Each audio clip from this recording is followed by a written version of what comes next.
29 question mark 00.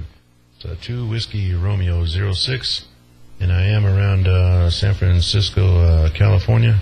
It's 2 Whiskey Romeo 06, standing by.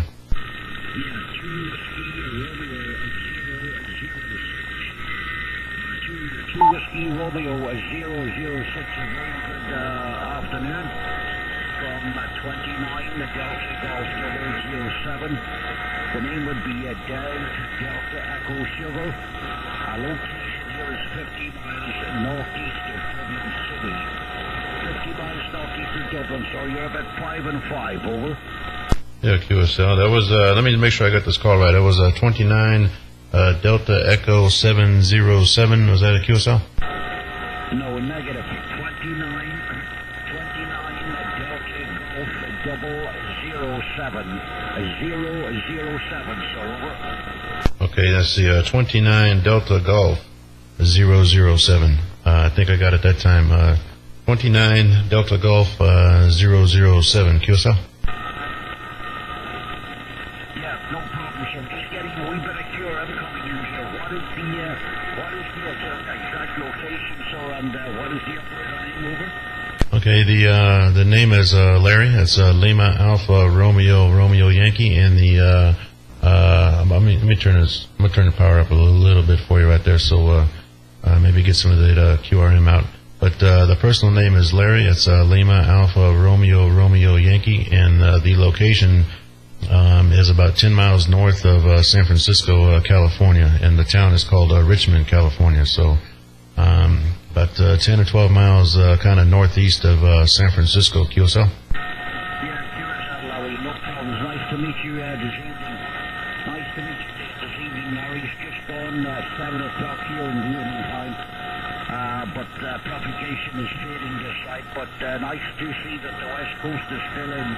You're making a nice trip into the town of Dundalk. Delta United November and Delta America London Kilo, Larry, over. Yeah, QSL on that. Got all that down there. Yeah, I got you about. His signal over here is about a 5.5. Real good sounding station, real good audio. I got a little bit of noise in there though too. There's a little bit of QRM in there. With you, it's in the background though, so no worries on the copy, but. Yeah, local time over here is about 11 o'clock Saturday morning, and earlier I did hear a few stations from Division 29, but I kind of lost them all. I think I was 3 guys that I tried to work 3 different stations, and just propagation changed, and I just lost them in the shuffle. I started out good, but never was able to hold them down like we're doing right now, But yeah, let's see the working conditions on this side. I'm using the 8-element cubicle quad and the Yaesu FT 2000 transceiver, and right now I'm about 200 whiskeys output right now. But yeah, got a real good copy on you, real good sounding station. QSL. Yeah, no problems, Larry. Congratulations on the 8-element cubicle quad. That's a nice little antenna, that's for sure. Running here with the FT 1000 MP. The antenna would be a 4-element beam. The microphone would be a Rode Procaster Studio microphone. There's a bit of audio gear here, Larry, as well. W2IHY and YouTube. Symmetrics, the 528 echoes. And running clipper canal, running about maybe 700 watts, over. Oh yeah, QSL.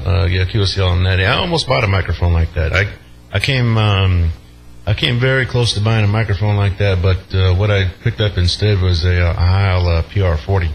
I got a few of those on a couple different radios, and that's what I'm using right now on this one as well, is a Heil PR40, and I also have a W2IHY 8-band EQ. I don't have it in line on this radio, but I do have. Actually, I have 2 of those.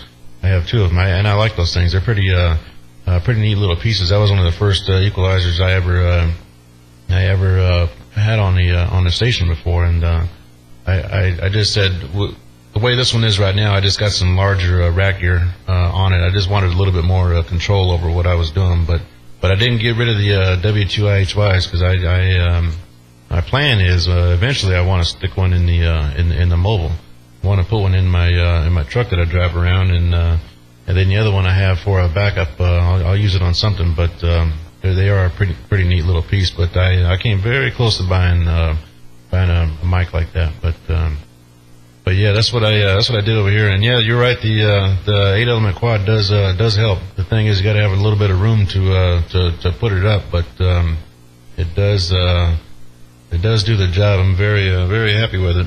I've had it up for a few.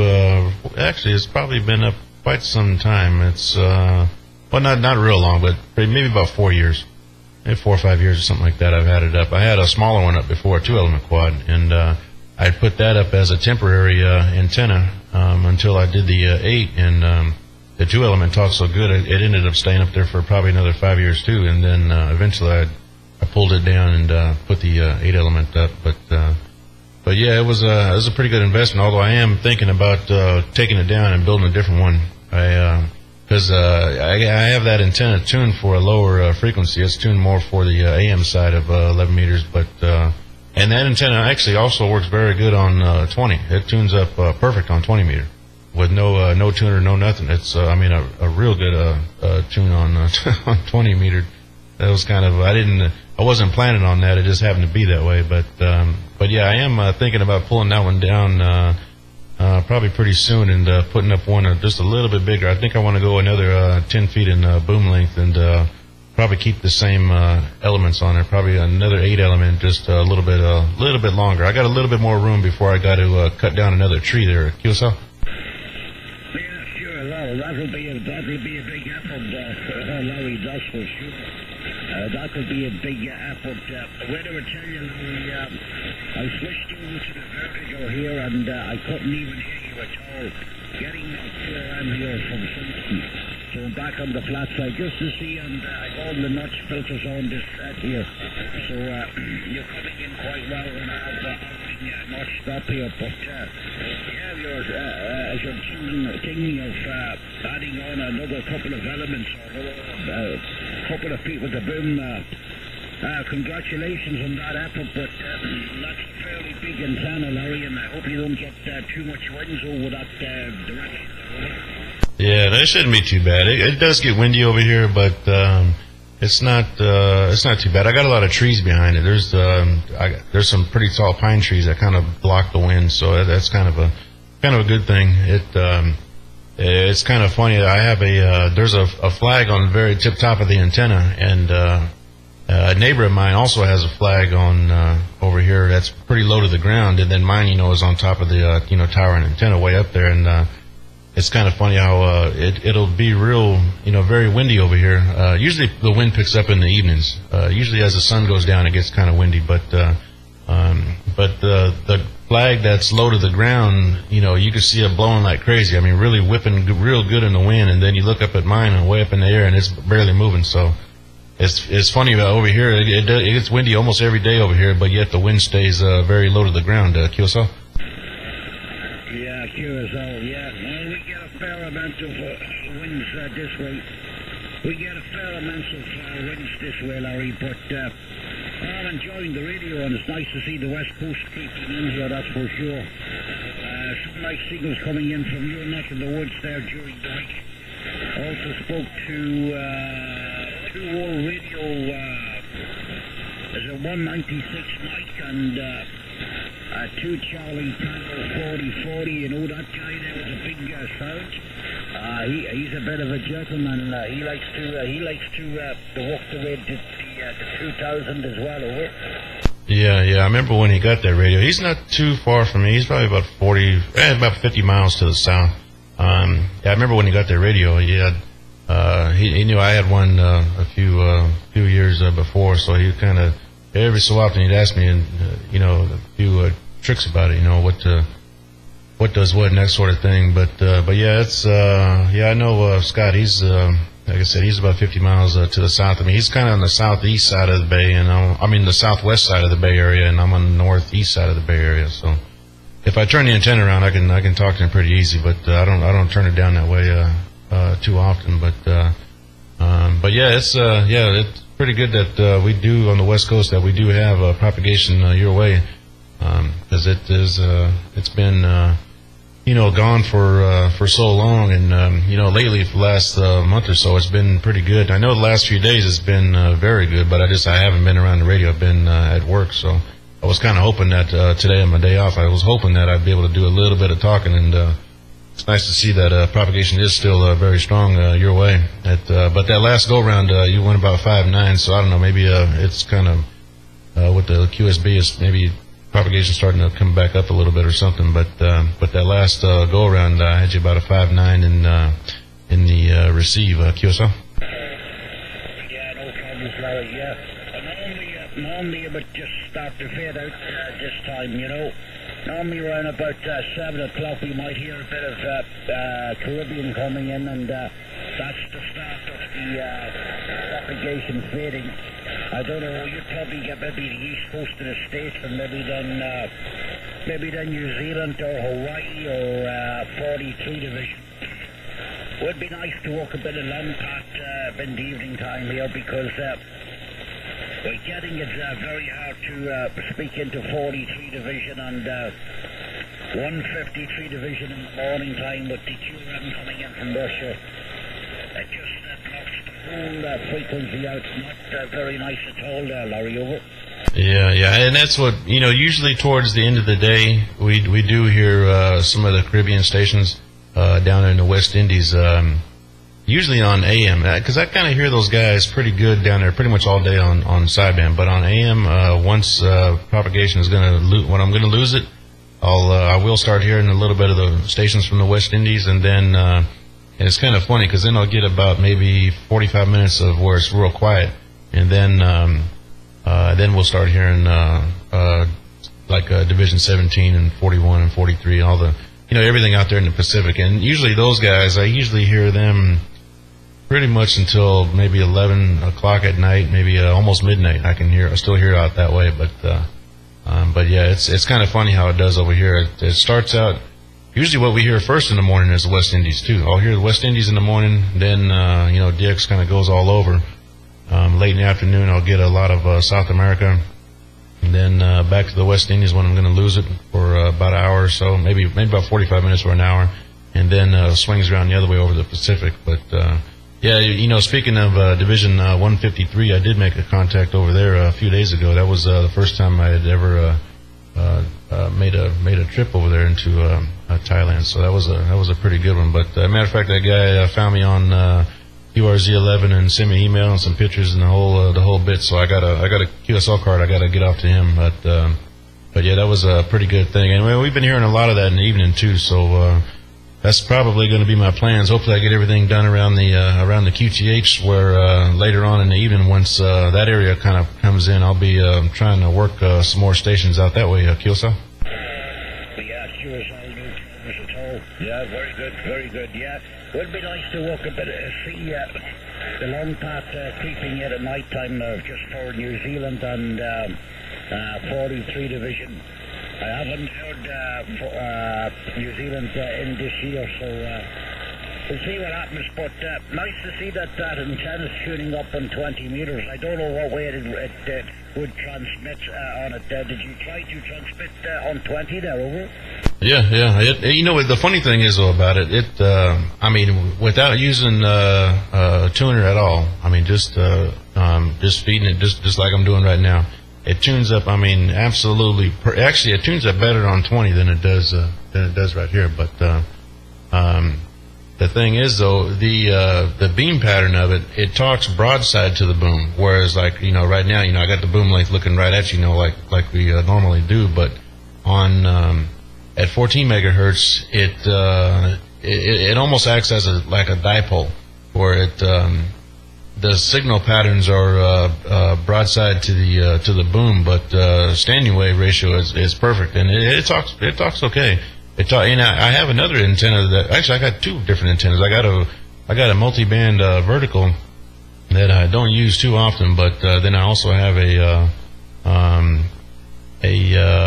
a wire antenna. I use a double bazooka that's cut for a 75 meter. I have that up also, and out of all those antennas, whether I got a tuner on them or not, I can hear the best on this 8-element quad. So it even though it's not meant for it, it outperforms the other antennas that I do have for 20 QSL. Yeah, that's incredible. You came lucky there, boy. Let me tell you, you came lucky. Wish I had the bit of you to put up something like that, you know. My friend there, I have a friend there, very educated guy on radio. He knows an awful lot about radio, and he does an awful lot of fixing radios and you name it.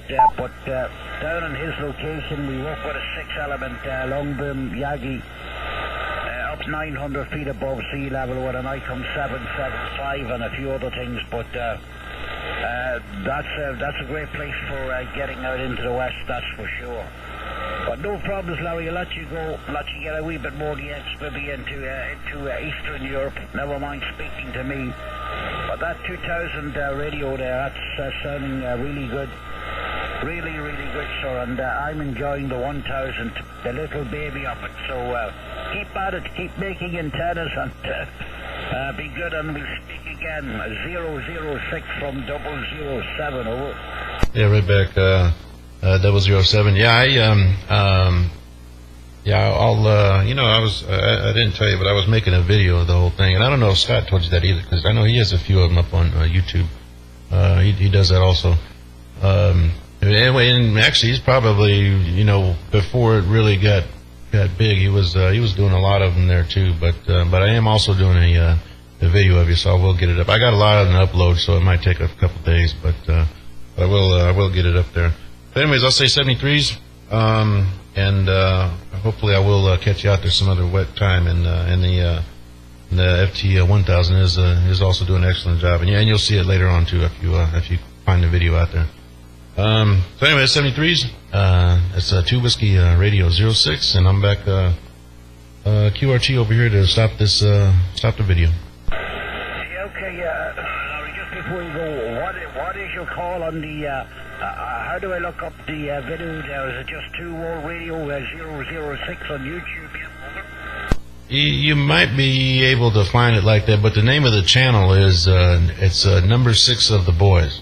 That's all one word. It's NUMBER 6 OFTHEBOYS. So number 6 of the boys. It's November Uniform Mike Bravo Echo Romeo 6 Oscar Foxtrot Tango Hotel Echo Bravo Oscar Yankee Sierra QSL.